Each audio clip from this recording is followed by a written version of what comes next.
I just wanted to point out for a second. Look at how fat these instructions are. What the heck?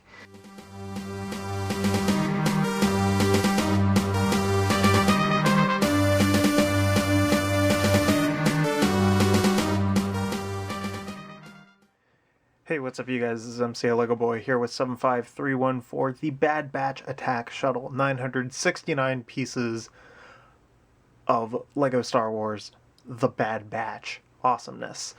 So this set was unveiled like 2 months ago or something like that, and didn't get released until August 1st. I pre-ordered it, and it's finally arrived today on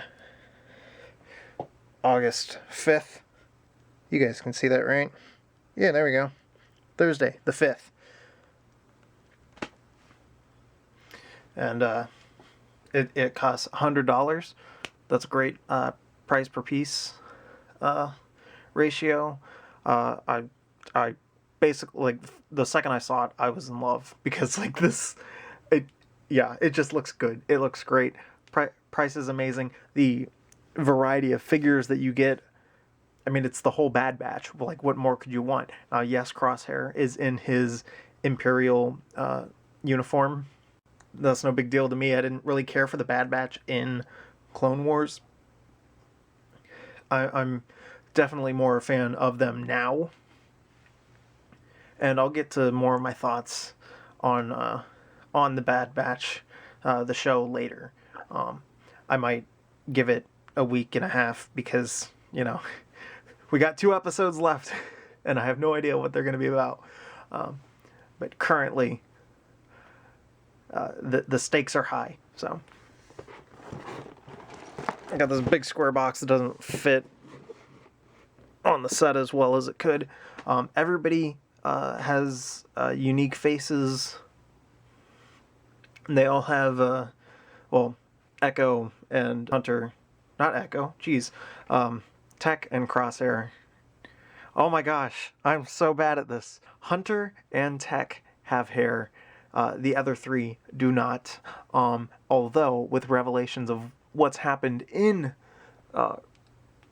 the show, it actually makes sense why Crosshair does not have hair. So, hey, how about that? Also, it includes Gonkie. Like, what a champ. So, yeah, like, this set, it looks tons of fun. I already know that there is an issue with the central fin, and how there is no locking mechanism in place. And I know that some people had some issue with the Bark Speeder being included, and again, like Crosshair not being in his Clone Wars uniform, but I think it makes sense for the set. So just upon first impressions, I love it. But we got to get into the box, so here we go. Pocket knife. Kids, don't play with knives. Get a responsible adult to help you. I'm barely one myself, so, you know. I'm doing my best to warn you about things. And here we go.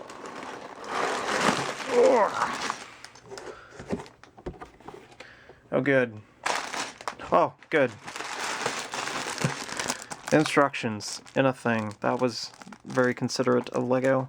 And we got a number of stickers. One sticker that I wish was here but isn't is the Padme Good to Be Bad pinup art. I know technically it's not canon anymore, but in my heart it's very much canon. And looks like that's a 1, 2, 3, 4, 6, 7, 25 or 6 to 4. So yeah, we got 8 bags, but 7 numbers. So pretty cool. I'm excited. I'll see you guys in 2 weeks, because, you know, I might want to, like, get into some spoilers for the Bad Batch. For all I know, this shuttle could explode and I'd be completely devastated. But anyway, see you guys in 2 weeks. Alright, it's been 2 weeks, and thankfully the Havoc Marauder is still alive. And thankfully, everybody else is still alive. There is nothing irrelevant in this set, except for perhaps maybe this lime green speeder. But we'll get to that later. Anyway, so yeah, this set, it was a little more complicated than I was expecting. But before we really get into that, let's talk about minifigures. You can get just about every minifigure in the set, with the exception of one pilot for the speeder, and Crosshair is obviously going to be on his own. So I'll just show everybody in here first because it's a lot. So you can get Tech in the pilot seat with his helmet. You can get Echo behind him. You have to throw in the hair pieces for Tech and Hunter in there. Then you've got Wrecker. He has to sit on that side because there's a clip right here that gets in the way. And you can have Gonkie sitting in there. If you don't have Gonkie in there, then you could have Hunter sit there, and it'd be cool. But I mean, like, Gonkie, he's gotta be in the ship. Everybody else, you know, they'll be fine. But like Gonkie, you know, while he is the superhero we all deserve, he cannot fly. So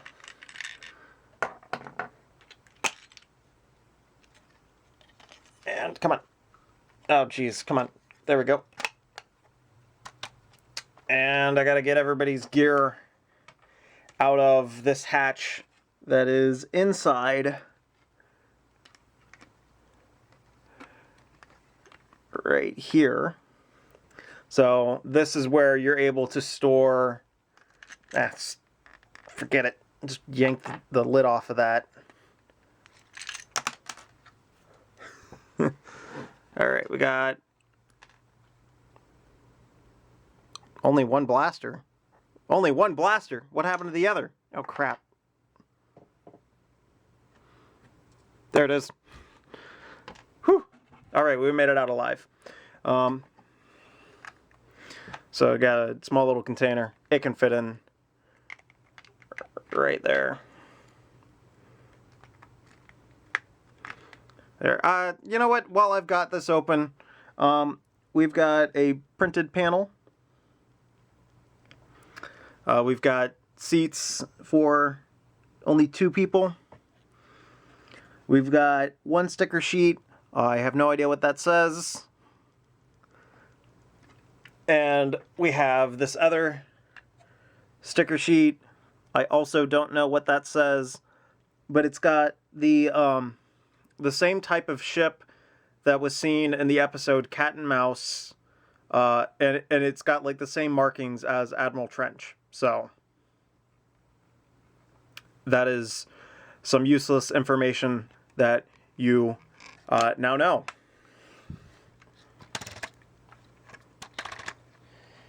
And we'll just sit that there.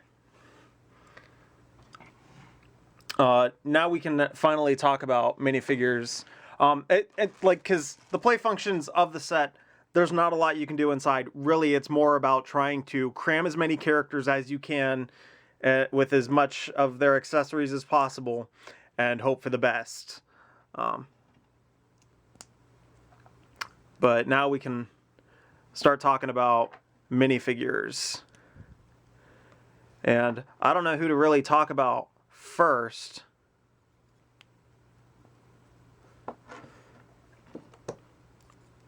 But I suppose we could go in any order we want, since it's my video and I don't care. Come on, there we go. I don't know, these knives are a little rubbery, so I have an issue with like cramming them into the minifigure hands, because they can't just slide in. You have to punch them in, but then they leave little marks from you doing that. So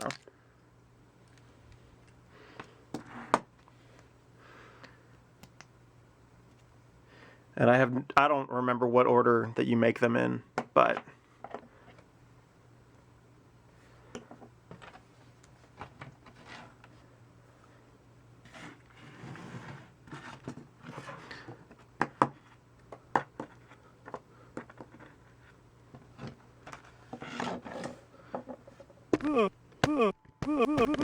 there we go. Now we won't have any distractions whatsoever. I'm going to start with Tech. Tech was my favorite of the Bad Batch in the Clone Wars, and I think he might still be my favorite in the show. Maybe that's just because I'm probably the most like him in terms of thinking things are obvious and being a bit of a smart ass. His helmet is the only new one, like new mold in here. It's dual tone, like over molded and everything. They've got nice details on it that you can't see, of course. Although, there we go. Personally, I think it's a little oversized. So he might actually look best if he had hair. This hair, I don't know if it's a perfect fit, but I think it works for him. He's got back printing as well. I'm not going to worry about trying to take off his backpack. I've heard people complain that the characters don't have backpacks. You know what? Tech is the only one that I really think of having a backpack because he's got so much like antenna stuff coming out of the back of it and everything. So he does have an alternate expression, although without goggles, which is kind of weird. So I guess he's permanently always going to be like this. And I guess another thing, I would have kind of liked this to have the option to move the little view screen up and down. I guess it could be a visor, I don't know. But I really don't know what to make of this helmet, because, I mean, it's just massive. It's hilariously huge. It's comically large, I guess. You know, it's a little overkill. But I do appreciate that they did give him a new helmet mold. So that is Echo. You do get an extra one of these in one of these 1x1 tiles. And he uses the same guns that are used for Mandalorians, the blasters that they're given. So that is Tech.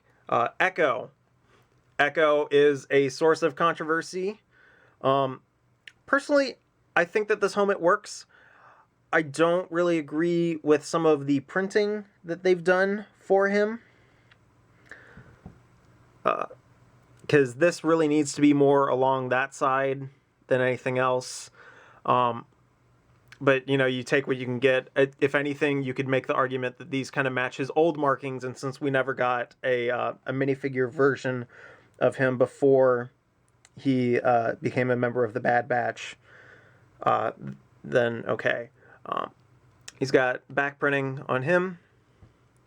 He's got a decent looking head that could possibly work for the Thinker, if you've seen The Suicide Squad. He does have the thing printed, like the Lobot type implants. Although I gotta find myself a Lobot first. They don't go out far enough. It's just like Echo has too much detail going on his head that they can like really print him accurately. But they do make sure that he's pale. I'm gonna go get myself a Lobot so that we can better compare what could have been done. All right, I've procured a Lobot. This kind of matches more of the idea that they did back when they first came out with Lobot in 2002 in a Cloud Car set. So, I mean, an attempt has been made. This is the Lobot, not on the same body, of course, but the Lobot head was designed for the 2012 Planet set, and they've done a wonderful job printing his head, and I think it's because they have his face on one side, and then they did 2 printings on the other, and I think that Echo would have really benefited from doing something like this,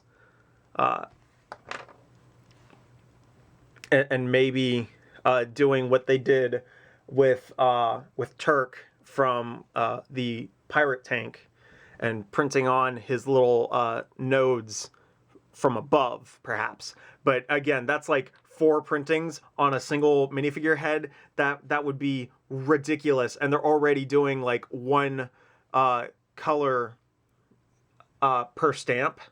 So imagine like 20 prints onto a single minifigure head. All right.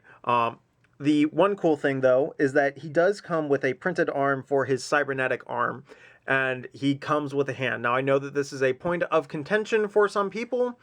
I personally do not mind. In an old story reel that was shown at one of the Star Wars celebrations of the past, the Bad Batch were supposed to show up again in the Kashyyyk arc that was planned, that would also include Yoda.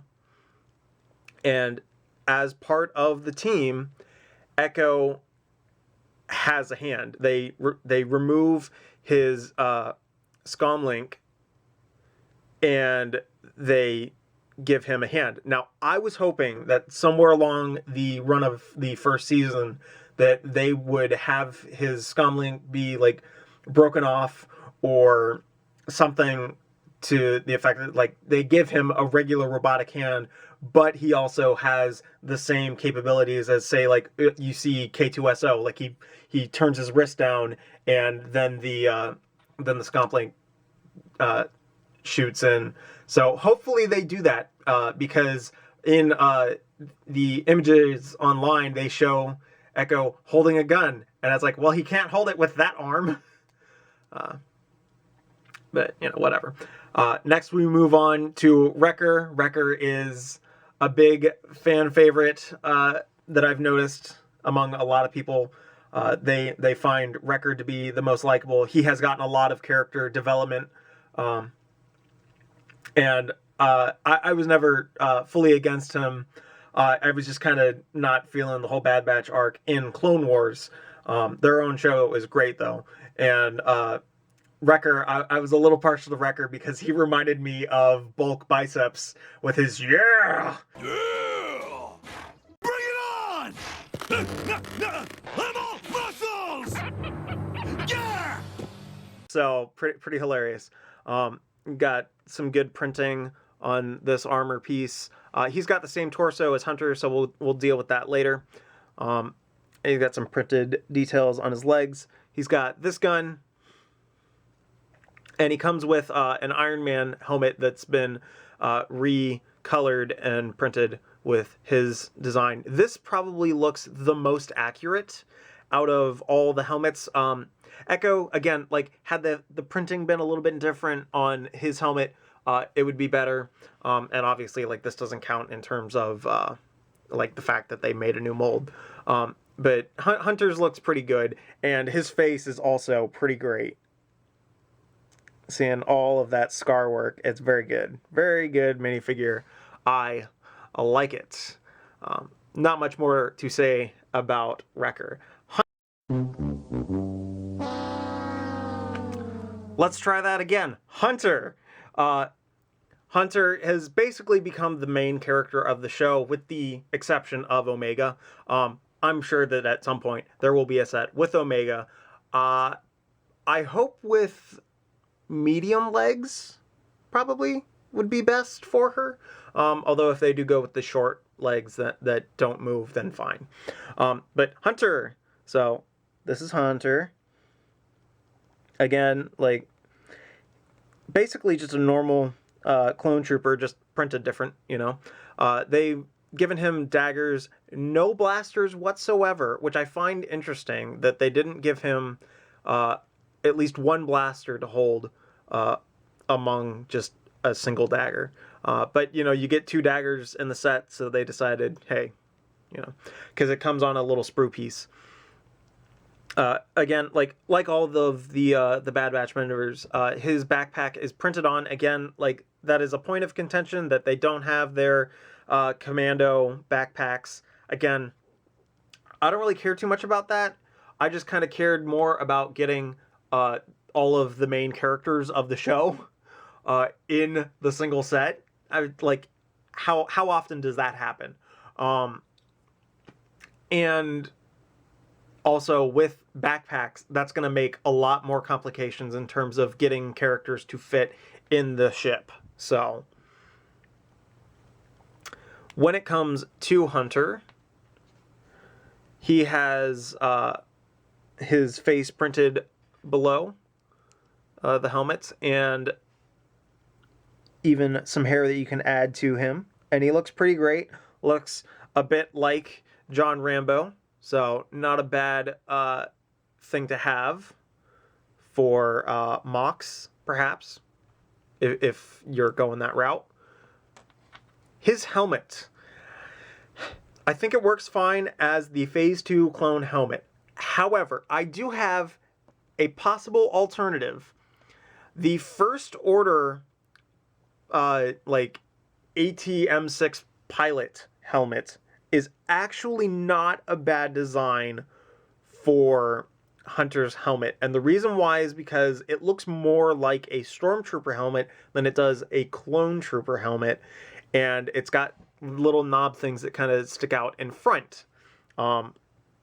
So I would say that had they recolored this helmet, which most likely should have still been in the, like, molds that Lego had available, maybe. However, I also know that Lego, they have certain restrictions on how many recolors and how many prints and whatever are necessary for sets. So, you know, we don't get it, like, say we get a new helmet for Hunter, but then, you know, something from one of the Mandalorian sets can't be made. You know, there's always some sort of a compromise that's done. Then we move on to a big point of contention for some people, and that is Crosshair. Crosshair is in his Imperial uniform instead of his Clone Wars armor. Personally, I don't care. Like, Crosshair, didn't care much for him. He was the jerk, and now I am absolutely in love with the fact that he is a jerk. Now I'm a jerk and everybody loves me. He's, like, choosing to stay with the Empire, and like, that's awesome. So I don't mind that he is in his Imperial armor because, well, he's seen most in that armor.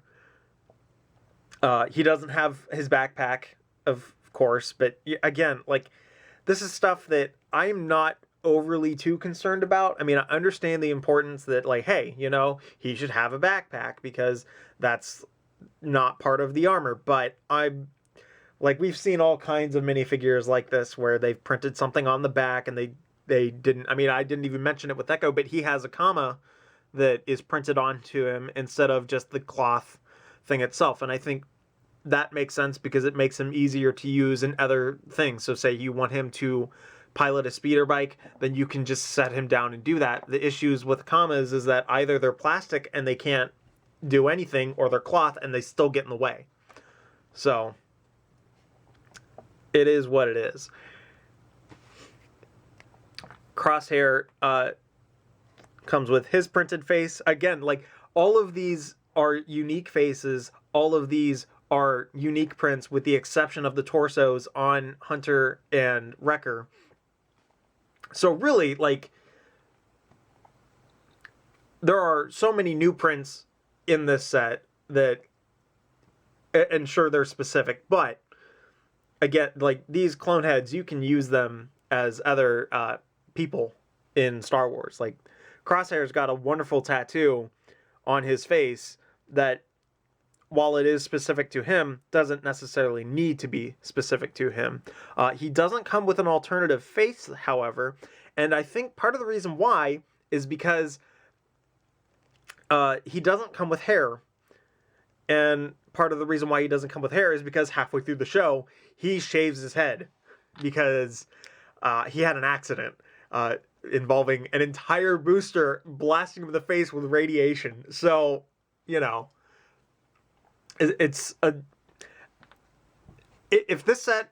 Well, actually, no, this set came out afterward. So had there not been a bunch of, like, pre-release copies sent out for review purposes to people, obviously I'm not one of those people, then maybe Lego could have printed on some of the scarring that is on his head, but that might have given away too many details.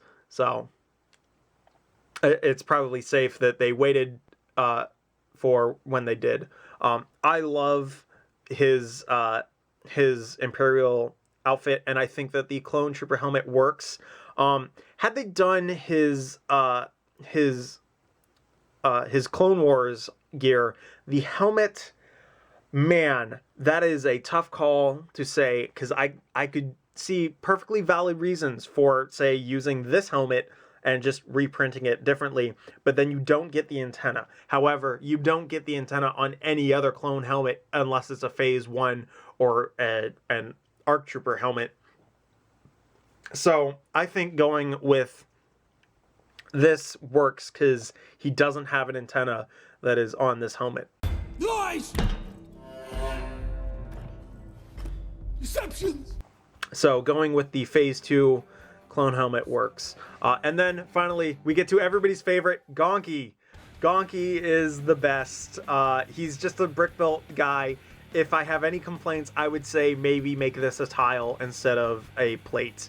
But yeah, Gonkie is fantastic. I guess if anything I do have to complain about, it would be that, you know, we're making these guys Gonk droids like this and not just doing what we used to do way back in the day of using like old mailboxes.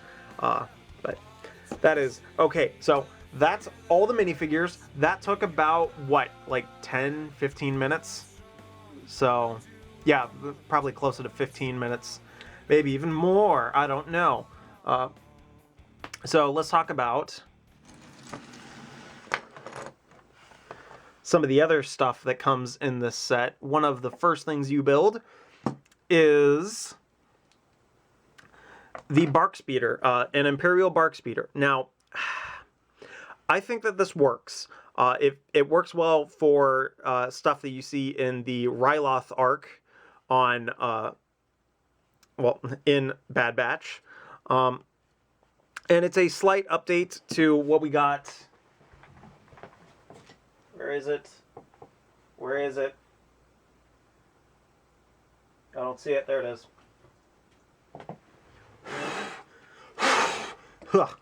It is a slight update to the Clone Wars one we got. Not a lot, but just slightly. There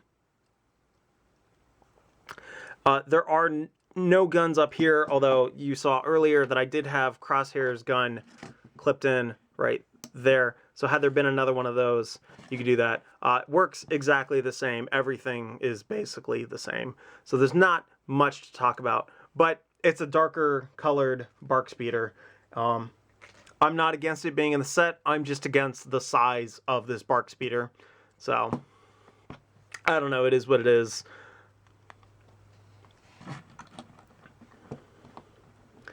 So it's a Bark Speeder and it's oversized. Like there's not much more else that needs to be said about this.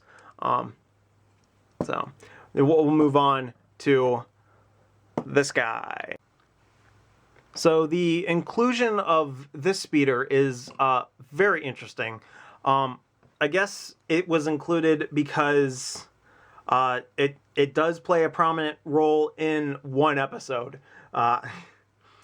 I can't even remember what the episode was called, but it was the episode where it was 4th episode. They go to Ordo Plutonia, I think. Yeah. No. no, they go to Pantora. Ordo Plutonia is the planet that that Pantora orbits, because I think Pantora is a moon. Anyway, this speeder can be seen in that episode. Hunter grabs it, not dressed like this, and goes chasing down Fennec Shand. But you guys already knew that Fennec Shand was in the Bad Batch. If you didn't, I mean, you know, there's a number of great crossover cameos that happen in this show, and I very much approve of them. So it's a neat little speeder.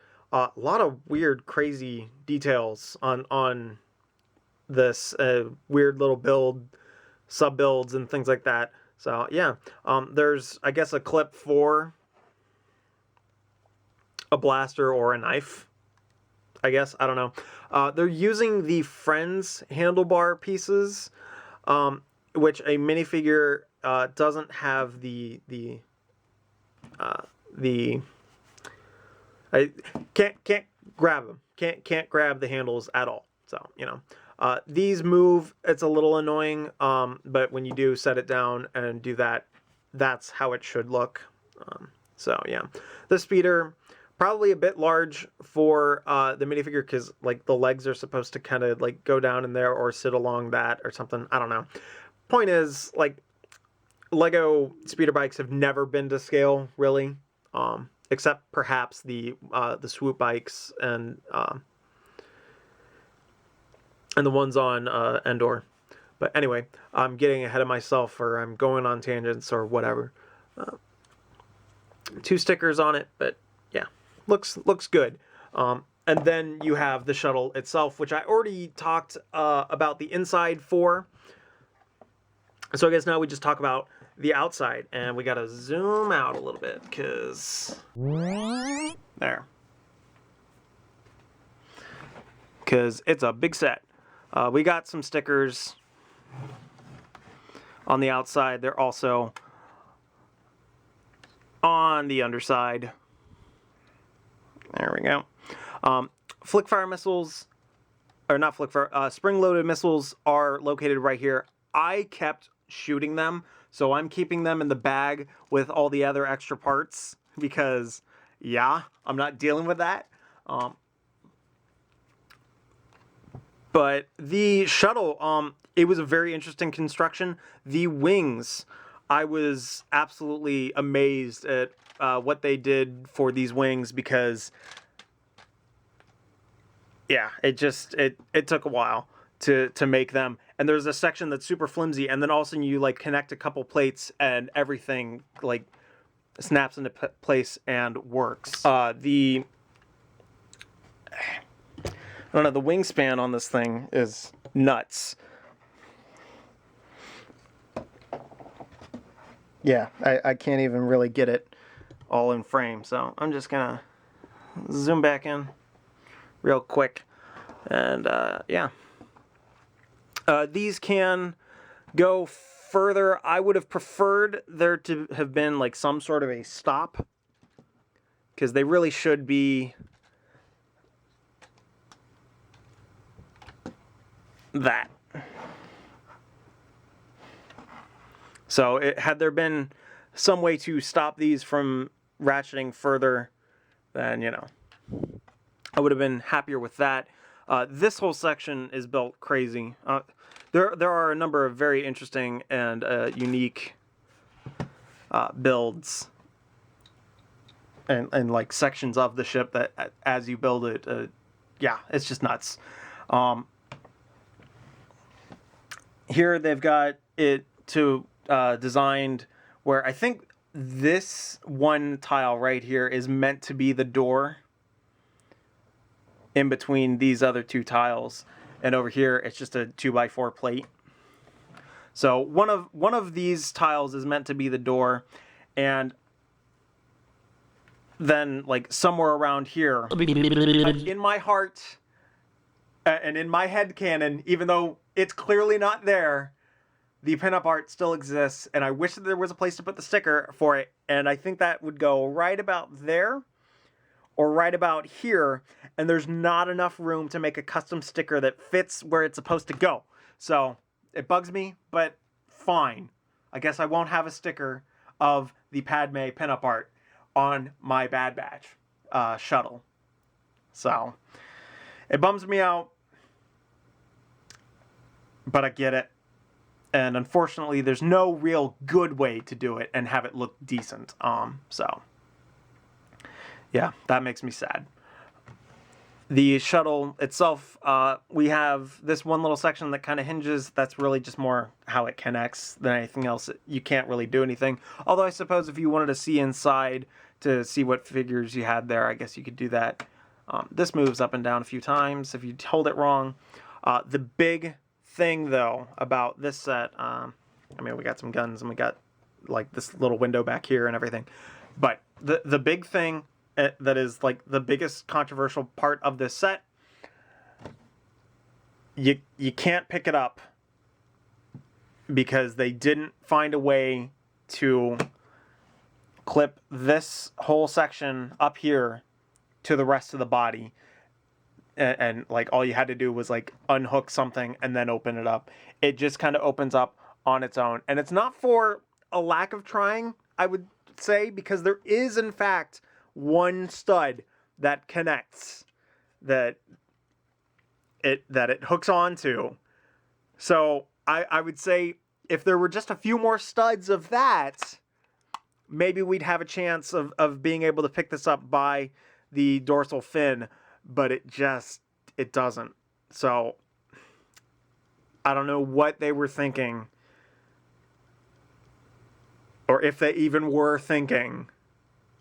But this is one of the hardest sets to hold if it's just like sitting on the table and you want to grab it, because obviously you want to grab where the center of mass is.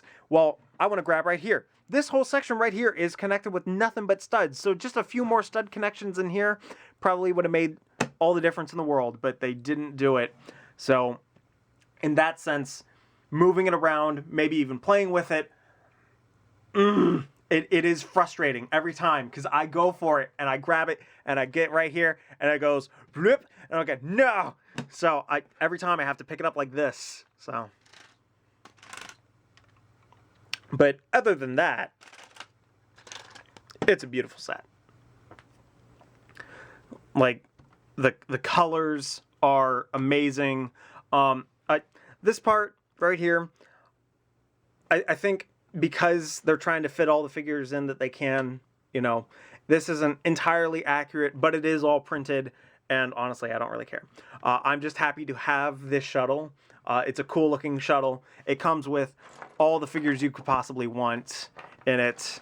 So, like barring an Omega, and I can't believe I just said her name like that. It's because Sal from Comic Pop calls her Omega, and other people call her Omega, making fun of the poor woman's New Zealand accent. And like comes with a number of great colors and extra pieces. Like all the sand blue in this set. Seriously, like even if you're not a Star Wars fan, this set is $969. $969. Yes, 969 parts plus a bunch of extras for $100, and you get a number of great sand blue parts. And it's not like, oh yeah, you only get like 2 of this part in sand blue and it's the only time you're ever going to get it. There are like copies of 4, 8, 20, like a whole bunch of different sand blue pieces in this set. It's totally worth picking up, even just for mocking purposes. So yeah, like if you can get your hands on this set, I have no idea what it's like. I bought this online. I even pre-ordered it. So I have no idea like how hard it is to find in stores. I did that with the entire summer 21 wave of Star Wars Lego sets because I was not going to be able to get out to the Lego store on opening day for all of them. I would just be like, you know what? I'll just order it all online and I'll take it as it comes in, one at a time, because I would rather have that than like be disappointed going all the way out for a half hour just to not find the sets that I want. But this set, as a set, it's great, like wonderful build and everything.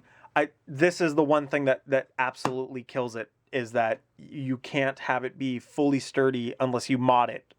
And I personally think that if you add a few extra studs in there, I should have done that these past 2 weeks just to see if it would work. But no, I was too busy watching The Bad Batch and What If and other things. But like, even as a Star Wars fan, you're getting 5 fully unique characters. It's amazing that The Bad Batch come in this set like all together as a thing. I know that some people have some issues with Crosshair being in his Imperial uniform, but to have official versions of these characters, I think it's worth it than spending like $40 to get third-party prints of the characters. Despite how accurate they may be, like, you're also not getting all of this sand blue and a number of great lime green parts. Like, there's 4 of these wedges and both sides of these wedges. I don't know, this is a big hunk of gray, but it's like the only big hunk of gray in it. I'm just so happy to have a set that looks good and is not just a whole bunch of gray. Sand blue is a grayish blue, but it's a beautiful gray blue. So yeah, this set, I don't know if I can recommend it as a play set necessarily because of this main issue, but for mocking, go for it. For display, go for it. It's absolutely worth the $100 you're spending on it, because again, 969 parts, 5 fully unique minifigures. Gonkie might even be unique technically because of these dark gray pearl 1x1s used for his legs. So until we get a set with Omega and whatever else, I would say maybe I could actually I could go for camo, or not camo, but like civilian or gear versions of Hunter, maybe even Wrecker, and the droid version of Echo. Whatever set that Omega comes in, they could even make her part of a set that comes with Kaminoans. Like, we could finally get some Kaminoans in Lego form. I don't know, but I love The Bad Batch. It feels like a show that is catered directly toward me as a continuation of the Clone Wars, an exploration of the rise of the Empire, dealing with bounty hunters and smugglers and mercenaries, and throwing in a handful of wonderful cameos that all make sense for the story. Like, The Bad Batch is great. If you haven't been watching it, go watch it. And this set is a wonderful complement to the show. So, with that being said, this has been MCLegoboy with 75314, The Bad Batch, Attack Shuttle, the Havoc Marauder. See you guys.